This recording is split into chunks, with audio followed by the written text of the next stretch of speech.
O cavalo iniciou-se, no meu entendimento e na minha vida, em 1944. Eu era levado pelo meu tio, que era turfista e tinha um cavalo ruinzinho. A gente saía de onde morava, ali na avenida, na Vila Guaíra. A gente contornava o chamado hospício e entrava como em direção à Boneca do Iguaçu e chegava no Guabirutuba. Eu lembro muito bem que a gente tinha que pagar a entrada de R$1. Até hoje aquele guichê aparece, para quem olha no Velho Prado, que está preservada a entrada, há um buraco, aquilo era um guichezinho que a gente depositava R$1 para que eles pudessem contar quanto tinham entrado. Era lógico, uma coisa boa. Eu me lembro muito bem do Guabirutuba, que eu fazia questão de ir por causa de... Era tudo de areia, a gente se servia de ia lá mais para tomar Agrapete Suzette, que era um extraordinário refrigerante que meu tio pagava, era ótimo.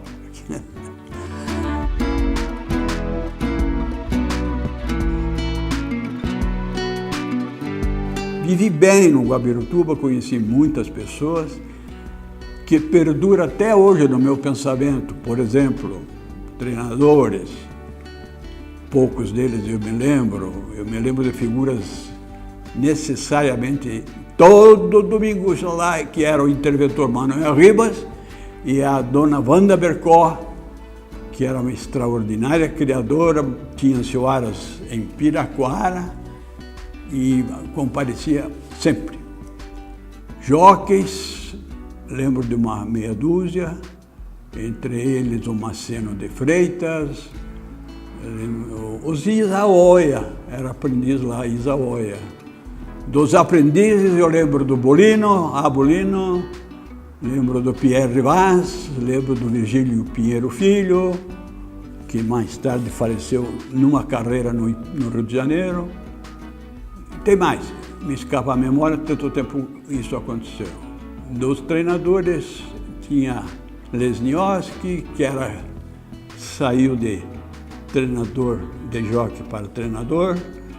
Tinha o Arquimedes Menegolo, que era irmão do Antenor falecido. Quem mais?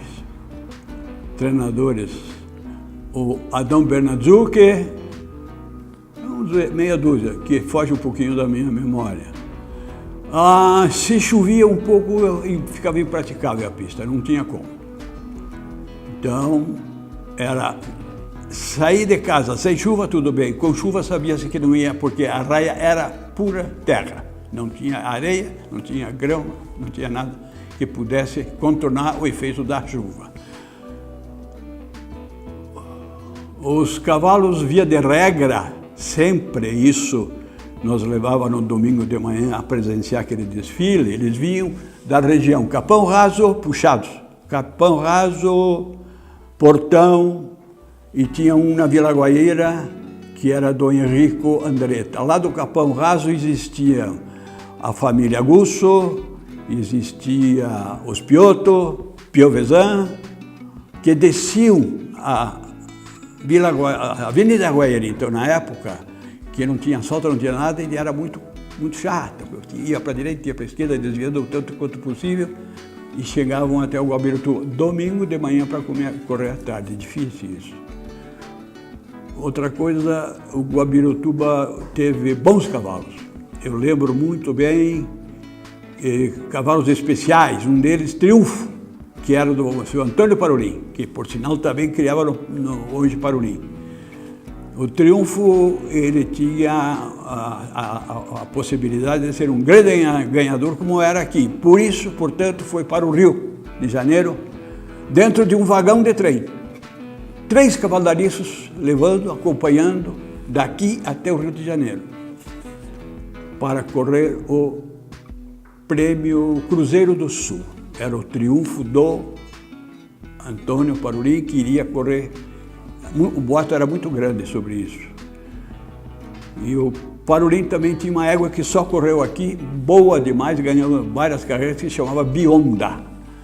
E traduzindo, loira, mas não era nada de loira, era uma muito boa égua bionda. Deu ótimas e grandes alegrias ao Antônio Giacomassi, que também era um turfista e era genro do Antônio Parolin.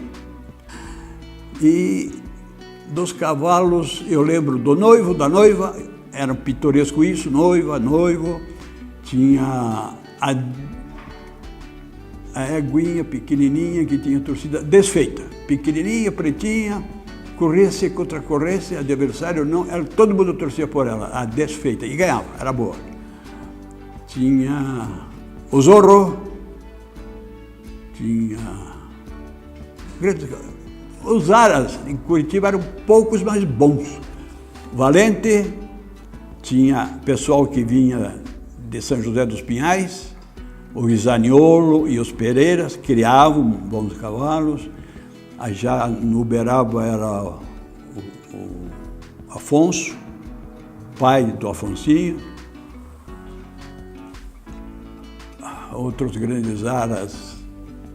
Eu gostava muito do pequeno, Aras Rio Pequeno, que era do Romualdo Gusso e do seu filho Orley, que prematuramente faleceu. Tinha bons cavalos, criava numa área pequeníssima, mas criava bem, tirou craques de grupo. Os cavalos argentinos levavam tudo e eles eram bastante importados. O maior importador era o interventor Manuel Ribas, um grande turfista que frequentava o hipódromo, sentava no último degrau do lado esquerdo da arquibancada do Guabirotuba.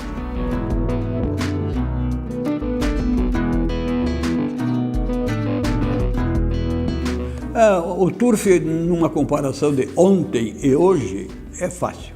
Ontem, os cavalos não tinham a categoria, a importação que precisava. Hoje, farta importação de grandes garanhões, que tem que dar bons cavalos, marcando ótimos tempos para distâncias. No Guabirotuba se velava muito pela estrutura do cavalo, se era grande, bonito, feio, alto, baixo e tal. Inclusive aceitava-se muito cavalos mestiços. Corriam muitos cavalos mestiços, mas o hipódromo era sempre cheio. Era a grande atração da cidade, mais que futebol, mais que qualquer coisa. Hipódromo, lotava. O estacionamento do Guabirotuba imaginando-se, olhando a arquibancada que está no Uberaba, em direção ao Uberaba, olhando, o estacionamento era enorme, do lado esquerdo, era um campo que tinha ao esquerdo da arquibancada, e ali ficavam os Fordinhos 28, Chevroletzinho 29, os 30, 32, 34, era tudo um carrinho pequeno, principiantes da massa de automóveis que temos hoje, mas desfilava bem lá no Guabirotuba. Ontem eram provas de menor efeito que hoje, porque corria muito pouco dinheiro, sempre, como hoje, tradição, querer passar a ver seus cavalos na carreira, e se tivesse dinheiro, ótimo, se não tivesse, era tudo igual. Hoje já custa muito você ter uma pensão de cavalo para pagar. Então você faz questão de ganhar e escolher os melhores cavalos em leilão. E o que é de azar, às vezes dá e às vezes não dá certo. Tinha cavalo que era pouco visado, do Guabirotuba, e corria muito. Tinha cavalos que eram de boa criação e não corriam tanto. Como sempre foi assim, né? E os cavalos maiores e melhores eram do Aras Guatupê, onde era do Estado, mas funcionava em favor do interventor Manuel Ribas, lá no Guatupê. E ele trazia cavalos argentinos às pencas, e sempre tirava alguém para enfrentar os cavalos argentinos. Isso era muito bom. Os argentinos, com até pouco tempo, comandavam as vitórias no Rio, comandavam aqui também. Mas a assiduidade, a perseverança do Manuel Ribas fazia com que ótimos cavalos crioulos do Paraná conseguissem enfrentar a turma da Argentina, como se chamava. Eu estive no hipódromo, levado pelo meu tio, que tinha um cavalo, e até o ano 50. Depois parei bastante e voltei no Tarubã, graças a Deus, bons cavalos, muitas taças, amigo dos amigos.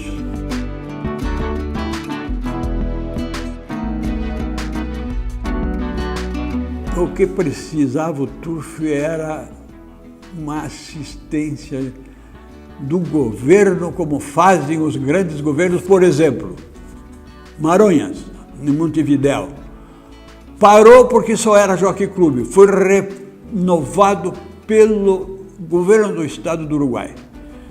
O Uruguai tem aquilo como um ponto de referência, um ponto turístico, passa todo o dinheiro que possa precisar a corrida de Maronhas. Realmente, assim é fácil. Corre, importa, exporta, tudo atitudes vistas e repassadas do governo uruguaio. Aí é bom.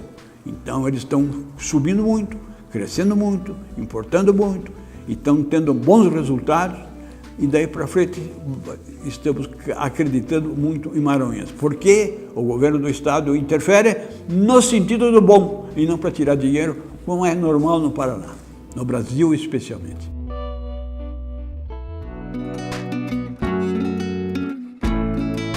De um grande prêmio Paraná que houve, foi o maior que eu assisti, porque ele era sistematicamente provocado por um jornal que chamava-se Gazetinha Turfística, que vinha encartado na Gazeta do Povo e era lido porque tinha 4 páginas, todas elas lotadas de informação do turf. E fez um marketing altíssimo naquele páreo daquele Grande Prêmio Paraná, mais do que se faz aqui, mais. E o pessoal lá tomava conta das arquibancadas, das cercas, dos paddocks, tudo, era muita gente. Foi a vitória do John Arabi, um argentino, corredor demais, como foram todos os outros argentinos que se apresentaram. No Tormão e aqui também. Portanto, uma lembrança minha de vários grandes prêmios que eu assisti, Paraná especialmente, o John Arabi correu muito, ganhou por desistência dos demais.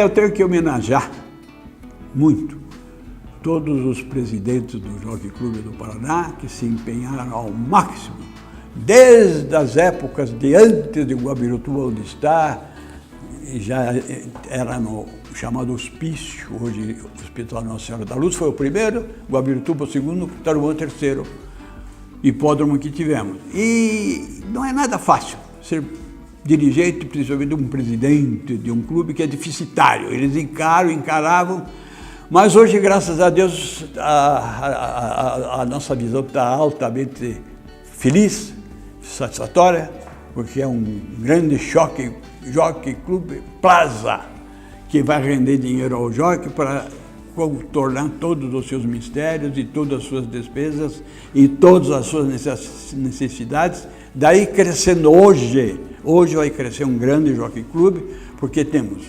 graças a Deus, um presidente ativo, amigo, interessadíssimo, que conhece o cavalo, que é o Paulo Pelando, e seu filho, o Paulinho. No futuro, temos aqui, já em algum tempo, o Belina, que também conhece demais o turf do Brasil e do mundo, e essencialmente de Curitiba. Portanto, minha homenagem aos que insistem, como insistia um dia o Carlos Ditt. Hoje temos outros Carlos Ditt se interessando, empurrando, fazendo, que vai tornar, sem dúvida nenhuma, este Jockey Club algo de muito vitorioso.